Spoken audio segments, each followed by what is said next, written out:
பத்திரிகை ஊடக நண்பர்களுக்கு வணக்கம். ரொம்ப அழகாக பேசுகிறாங்க என்னுடைய பாப்பா, பார்த்துருப்பீங்க. சொன்ன உடனே அவர் கைதிட்டாங்க, நீ கைதிட்டுவீங்கன்னு நினச்சேன்.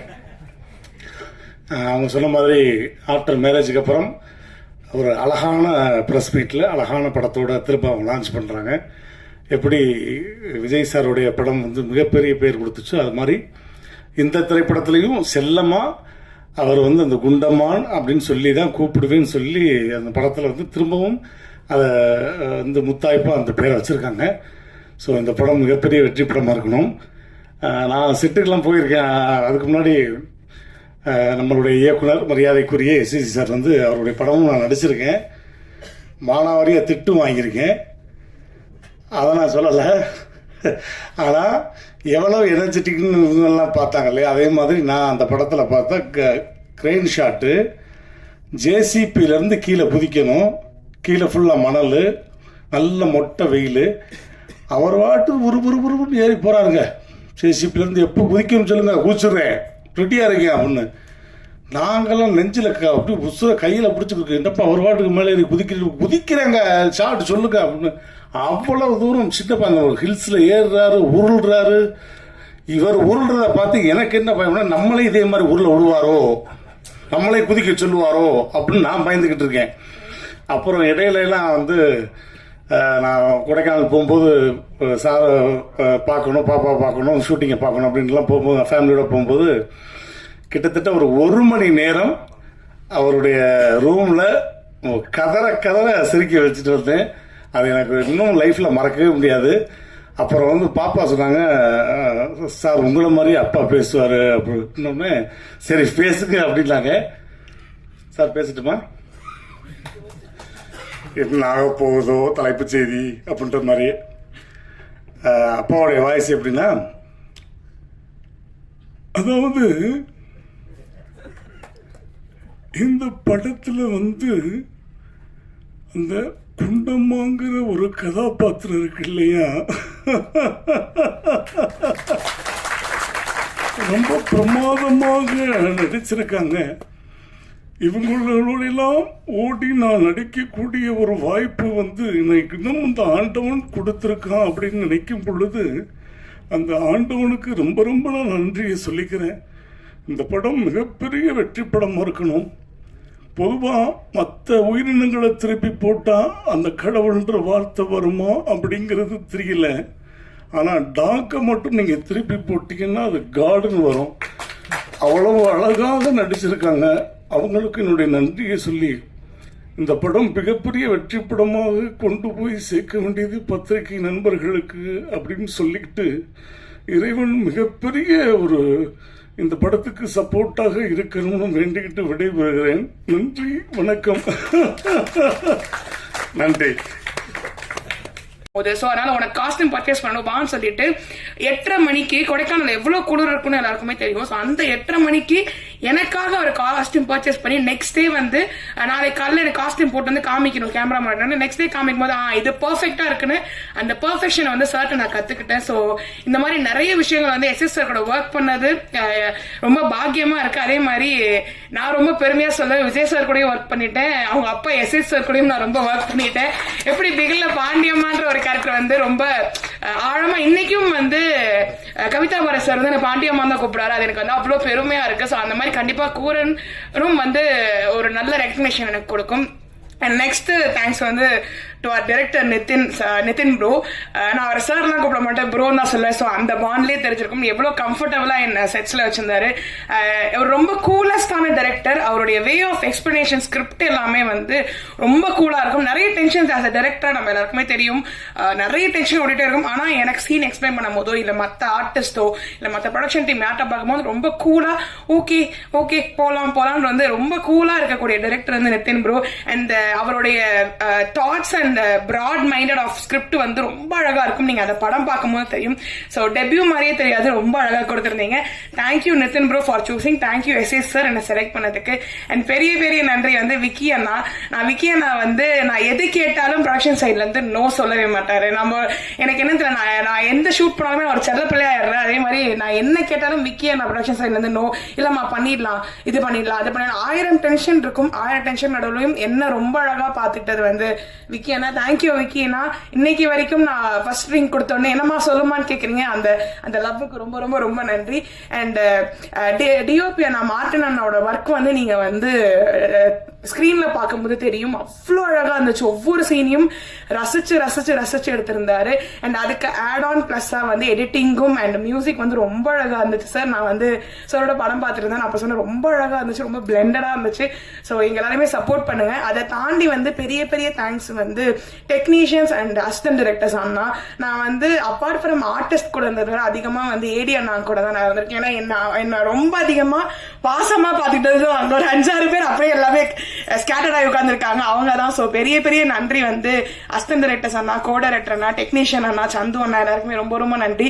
அண்ட் ஒரு பெரிய crew, YG Mahendran sir, Kavitha Bharathi sir, Balasakthivel sir, and வந்து ஜார்ஜ் சார், எல்லாரோடையும் சேர்ந்து இந்த படத்துல நான் நடிச்சதுக்கு ரொம்ப ரொம்ப ரொம்ப பெருமையா இருக்கு, ரொம்ப எனக்கு சந்தோஷமா இருக்கு. கண்டிப்பா பத்திரிகை நண்பர்கள் நீங்க தான் வந்து இந்த படத்தை வந்து இன்னும் அழகா கொண்டு போய் சேர்க்கணும். ஏன்னா எவ்வளவு படம் எடுத்தாலும் அது உங்க கையில மட்டும்தான் எப்படி போய் சேருதுன்ற விஷயம் இருக்கு.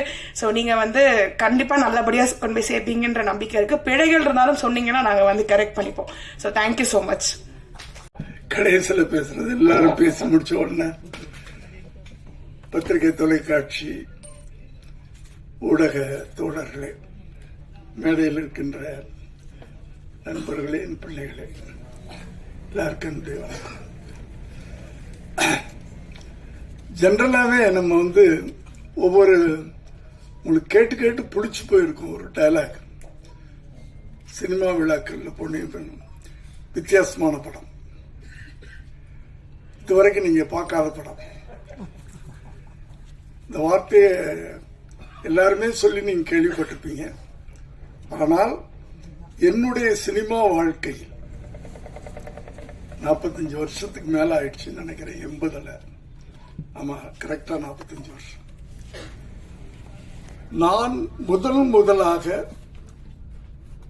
வித்தியாசம் என்பதை உண்மையிலேயே சத்தியமா சொல்லக்கூடிய ஒரு கதை இந்த வித்தியாசமான கதை. இதை வந்து நீங்க இன்னும் அடுத்த வாரம் படம் பார்க்க போறீங்க, அப்ப நீங்களே சொல்லுவீங்க. பல விதத்துல இது வித்தியாசம். ஏன்னா இந்த படத்துல நாய் தான் ஹீரோ. ஒரு ரிவெஞ்ச் எடுத்து ஒரு படம் பெரிய ஹிட் ஆயிருக்கு. ஒரு யானை ரிவெஞ்ச் எடுத்து ஒரு படம் பெரிய ஹிட் ஆயிருக்கு. ஒரு பாம்பு ரிவெஞ்ச் எடுத்து, நாகின்னா தமிழ் என்ன, நீயா, பெரிய ஹிட் ஆயிருக்கு. இதுல ஒரு நாய் ரிவெஞ்ச் எடுக்குது மனுஷன் மேல. தன்னுடைய போராட்டத்துக்கு கோர்ட்டு படி வரைக்கும் ஏறுது. இதுதான், இது ஒரு வித்தியாசம். ரெண்டாவது, இந்த படத்துல ஹீரோ கிடையாது, ஹீரோயின் கிடையாது, டுயட் கிடையாது, டான்ஸ் கிடையாது. இது ஒரு வித்தியாசம், உண்மையிலேயே வித்தியாசமான படம். அதுக்காக சொல்றேன். சும்மா நாங்க வித்தியாசமான படம் அப்படின்னு சொல்லலை. ஒரு ஹீரோ கிடையாது, ஹீரோயின் கிடையாது, ஒரு டுயட் கிடையாது, ஒரு டான்ஸ் கிடையாது. அடுத்ததுல நடிச்சவங்க பூரா பாத்தீங்கன்னா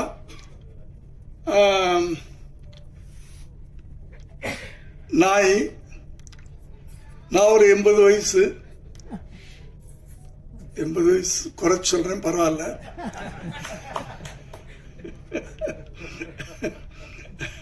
எண்பத்தஞ்சுன்னு சொல்லிக்கலாம், எப்படின்னாலும் சொல்லலாம். கடவுள் இன்னும் என்னை கொண்டாந்து இங்க நிறுத்தி வச்சிருக்கிறாரு, அவருக்கு நன்றி.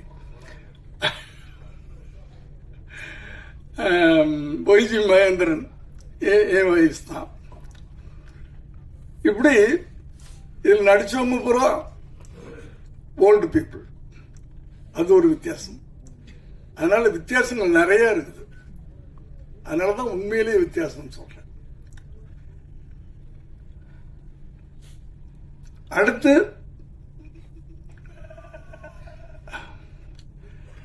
என்னை பத்தி எல்லாரும் பேசினாங்க. அது எனக்கு கடவுள் கொடுத்த ஒரு கிஃப்ட்.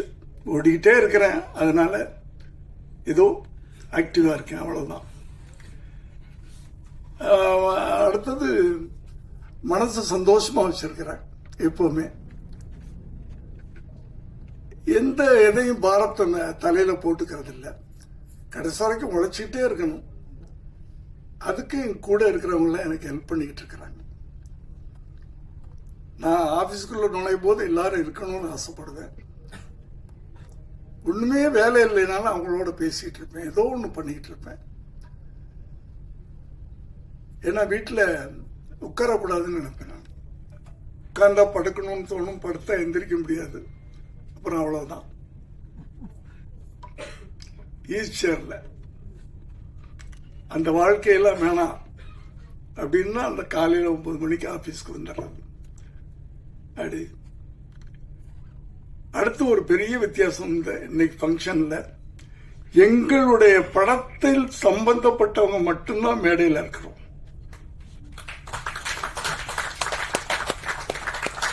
சம்பந்தம் இல்லாத ஒரே ஒருத்தர் ரோபோ இங்க உட்கார்ந்தாரு. அவர் கூட சம்பந்தம் இல்லாத ஒண்ணு சொல்ல முடியாது. ஏன்னா குண்டம்மாவுடைய அப்பா குண்டம்மா அப்படின்னு சொல்லுவாரு. அதை நாங்க எங்க படத்துல வச்சுக்கிட்டோம், நாங்க யூஸ் பண்ணிக்கிட்டோம். அதனால அவரு எங்க யூனிட்டை சேர்ந்தவர் தான்.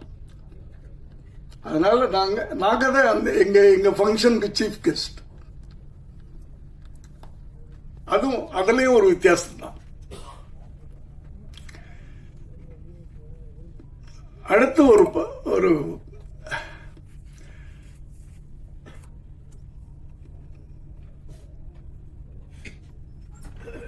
ஒரு என்ன சொல்றதுன்னு எனக்கு என்ன எல்லாரும் எல்லாம் பேசிட்டான்னு எனக்கு என்ன பேசுறதுன்னு தெரியல.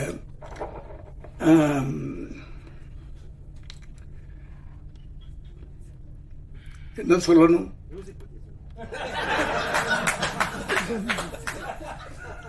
அதாவது ஜனவரி மாசம் குளிர்ல நாங்க போனோம்.